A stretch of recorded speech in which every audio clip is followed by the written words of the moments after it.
first order of business, Mr. Thunder and Lightning himself, Tanks Bigsby, rookie coming out of Auburn University. Guy's a stud, 6 foot monster. Was a 5-star coming out of high school, mind you, just in case you guys didn't know. So kind of we're always talking about 5 stars and 4 stars in recruits and how that translates to the NFL. 5-star running back, went to Auburn. Look, got recruited or got drafted, not a first-round draft pick, but definitely, NFL style of player. So, again, there's people who argue stars don't matter, but if you go look at the data, typically it translates that 4 and 5 stars find themselves more likely in the NFL than you got percentage of 3 and 4 stars. But how's that combo? How's that relationship going to work in Jacksonville, Codes? Boy, I tell you, you got something special brewing down there with Thunder and Lightning. So before I did this, I wanted to do the professor thing and obviously go watch some game film of Big Tank. Mm. And the things I like about him is really the low center of gravity. Him and ETN are 5'10", 5'11", but the guy's lower body power is just it's incredible. He's a one cut type of back. He's gonna hit the hole. He goes north and south. He doesn't do a lot of shimming and shaking, kind of like ETN does.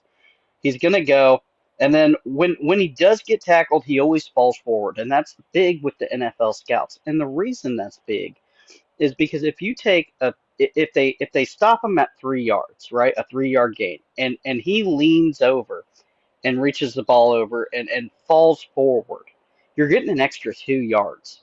So you just took a 3 yard run to a 5 yard run, and that's really what you want in the NFL or college is 5+ yard per tote. And real quick, not to mean Another to cut thing you off, that but just to stack on top of that, he won Offensive Player of the Year, Auburn's Offensive Player of the Year in 2021.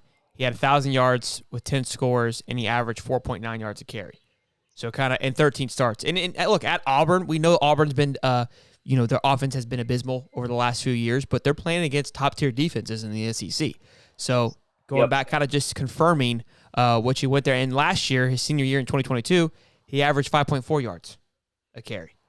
So that's what we're talking about. If you guys do math, you got your calculator on you. I don't know if you do. Two runs of those will be a first down, just in case anybody was wondering how that plays out. And there's a famous quote.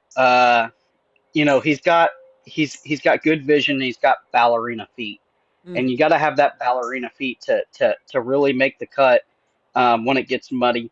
And everybody at Auburn knew he was getting the ball. The defense knew he was getting the ball. But what really is spicy about him is that constant leg drive. Yeah, you're gonna hit him. Say you hit him at the 5 yard line, he's gonna drag you for another 3, 4, 5 yards and fall forward.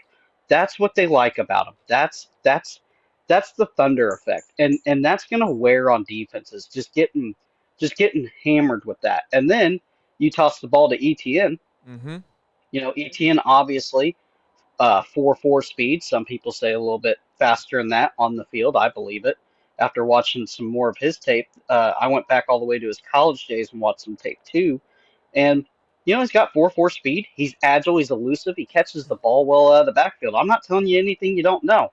But the nice thing about ETN is you wear the defense down. You hand him the ball on the sweep play or the little screen pass that they like doing or the wheel route, and he's going to take it to the house. He has that home run capability. Does Tank have that? I don't know. He runs a 4.56. He doesn't have the home run hitter, but you have one in ETN, and you want to keep the tires as fresh as possible on ETN because we all know who the star back is down there in Jacksonville, and it is ETN. So it's nice that you get a second quality guy. He's young. He's gonna know his role, and it's gonna be the Thunder and Lightning show, and that's just gonna help your young quarterback that we're gonna get into OTAs. That's gonna help him strive even more. And right now, you went over this, but they've got him slated as the second running back on the depth chart here. Yeah. With Hasty the right third now. And Ernest Johnson, who they signed in the offseason from the Browns, I believe, as their fourth back. So a lot of studs back there. Could it be by committee? I don't think so. I think Travis is going to be the guy, but having somebody like a Tanks, and think about it, both of these running backs were the studs at their respectable colleges. Now they have an opportunity to split the load a little bit, which will allow each guy to really hopefully stand out. And Tanks, like you said, everyone knew he was getting the ball.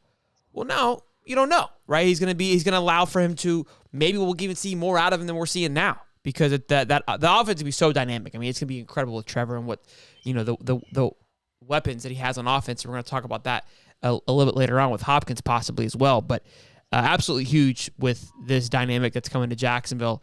And a late round draft pick too. I think it was 5th, I believe. I believe so. Yeah, and here's another thing: as long as he develops in the pass blocking aspect, which is something that we have talked about in the NFL. It's not as big in college, but you gotta be able to pass block in the NFL. I don't see that being a problem with him.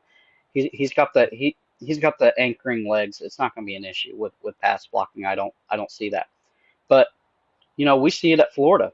You give Montreal, you beat up the defense a little bit and let them hammer away at him, and then you just give Etienne the ball, and he takes it 20, 30, 40, 50 yards.